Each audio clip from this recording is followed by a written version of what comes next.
Olá, pessoal. Eu espero que vocês tenham aproveitado o recesso, mas agora nós vamos estudar. Nós já falamos sobre bactérias, sobre a classificação das bactérias, sobre a estrutura bacteriana, reprodução bacteriana e doenças causadas por bactérias. E para concluir bactéria, nós vamos falar um pouquinho sobre resistência bacteriana, que alguns colegas citaram, no seminário. Resistência bacteriana diz respeito à capacidade das bactérias a resistirem à ação de antibióticos. A resistência ocorre principalmente em virtude do surgimento de mutações, que conferem às bactérias proteção contra os antibióticos. Essas mutações ocorrem ao acaso, entretanto, com o uso incorreto de medicamento, elas acontecem com frequência maior, acabam acelerando esse processo. E alguns mecanismos de resistência bacteriana, Os principais são a alteração na permeabilidade da membrana, alteração no local de atuação do antibiótico, bombeamento ativo do antibiótico para fora da bactéria e produção de enzimas que destroem os antibióticos, Sendo esse último mecanismo a estratégia mais frequentemente observada em bactérias. E aí algumas medidas para evitar a resistência bacteriana. Entre elas, evitar o uso incorreto de antibióticos, Aguardo vocês quarta para tirarem as dúvidas. Então, vamos dar início à nossa aula de vírus, Os vírus são extremamente pequenos, visíveis apenas com auxílio de microscópio eletrônico, possuem estrutura simples, são considerados por alguns autores como seres vivos e outros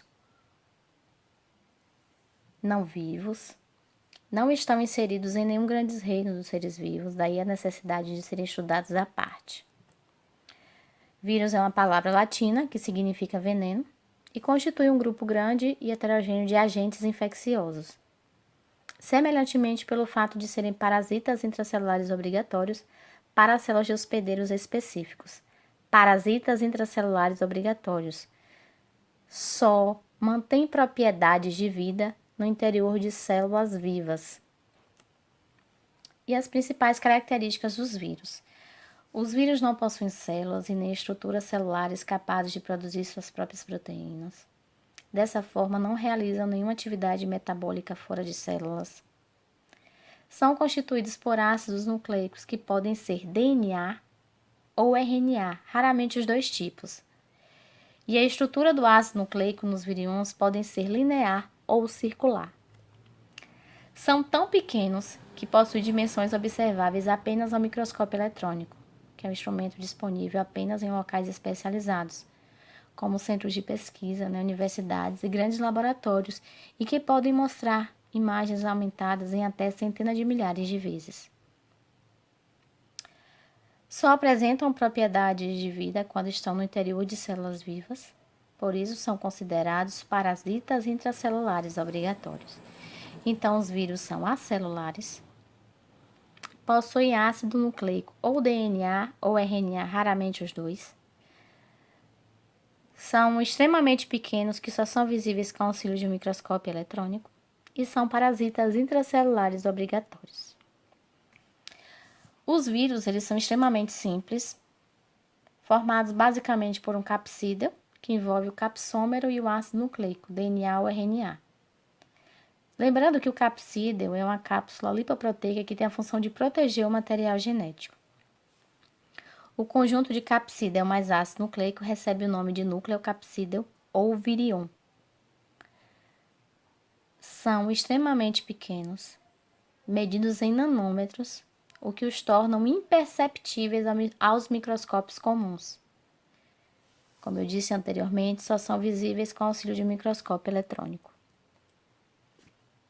E aí a estrutura do vírus.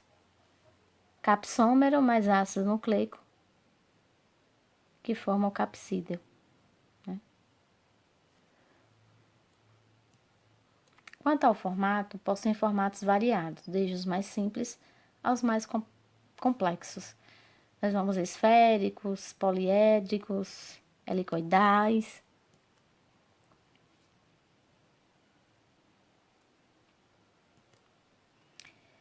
Existem vírus, como o vírus da gripe, que possuem envelope viral ou envoltório.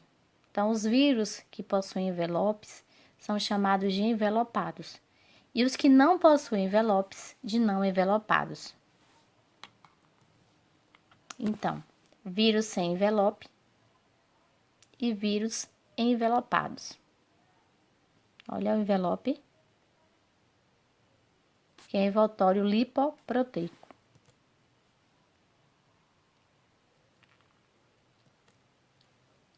Reprodução viral. A reprodução de um vírus dá-se por replicação, na qual os componentes proteicos e o ácido nucleico viral são reproduzidos dentro de hospedeiros susceptíveis. Os vírus, eles redirecionam efetivamente os processos metabólicos de muitas células hospedeiras para produzir novos virions, em vez de produzir material novo para a célula hospedeira. Os vírus, eles acoplam-se às células hospedeiras e inoculam seu material genético no meio celular. E podem ocorrer, então, em dois processos, o lisogênico e o lítico. No ciclo lisogênico, o vírus que invadiu a célula hospedeira agrega seu material genético ao genoma da mesma, e nesse processo, a presença do parasita ele não interfere de nenhuma forma no mecanismo celular. Toda a sua atividade, desde o metabolismo até a sua reprodução, ocorre normalmente, assim como numa célula saudável. Então, inocula o material genético e segue todo o seu processo.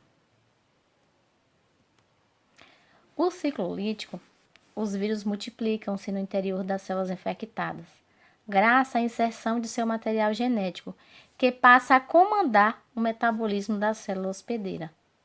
Observa a diferença? Cada vírus possui um mecanismo diferente de multiplicação.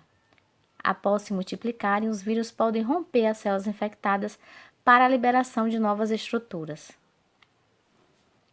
Os vírus reproduzem-se de maneiras variadas, mas geralmente passam por algumas etapas básicas, que é a adsorção, ocorre a interação entre a célula que será parasitada e o vírus, formando ligações entre os seres invasores e os receptores na membrana da célula. Tem a penetração, que já fala, da entrada do vírus em sua totalidade ou parcialmente. Desnudamento, que o ácido nucleico do vírus ele é liberado no interior da célula, separando-se do capsídeo. Biossíntese, também chamada de multiplicação, onde o material genético ele é duplicado e ocorre a síntese das proteínas necessárias para formar o capsídeo. Morfogênese, onde ocorre a organização das estruturas formadoras do capsídeo e do material genético. E liberação, onde ocorre a lise da célula e a liberação dos vírus. Ciclo lítico, inocula o material genético, produção, como fala de biossíntese ou multiplicação. E aqui ocorre a lise da célula liberando novos vírus. Os vírus podem ser encontrados em praticamente todos os locais e infectar qualquer tipo de célula. E as doenças causadas por eles são chamadas de viroses. Aqui algumas doenças causadas por vírus, como hidrofobia, conhecida como raiva, hepatite, cachumba, varicela ou catapora, gripe, rubéola, varíola, sarampo, febre amarela, AIDS, poliomielite, dengue, zika, chikungunya, a covid-19, herpes, HPV e meningite viral. Importante, lembrar que para o tratamento de infecções virais, geralmente são utilizados os medicamentos chamados de sintomáticos, ou seja, não há tratamento específico para combater o vírus causador dessa doença. Esses medicamentos, eles aliviam sintomas, como analgésicos e antitérmicos, que reduzem o desconforto físico. Hidratação e repouso, além de uma boa alimentação, também auxiliam muito na recuperação.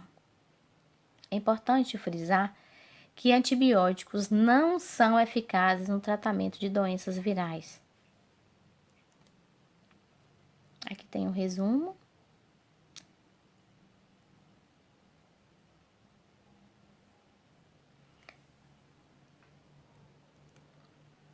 as questões que serão resolvidas e discutidas na próxima aula, que será na quarta-feira.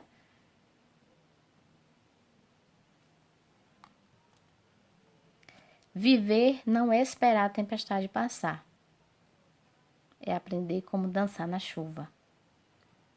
Então, eu aguardo vocês quarta-feira para tirarmos as dúvidas.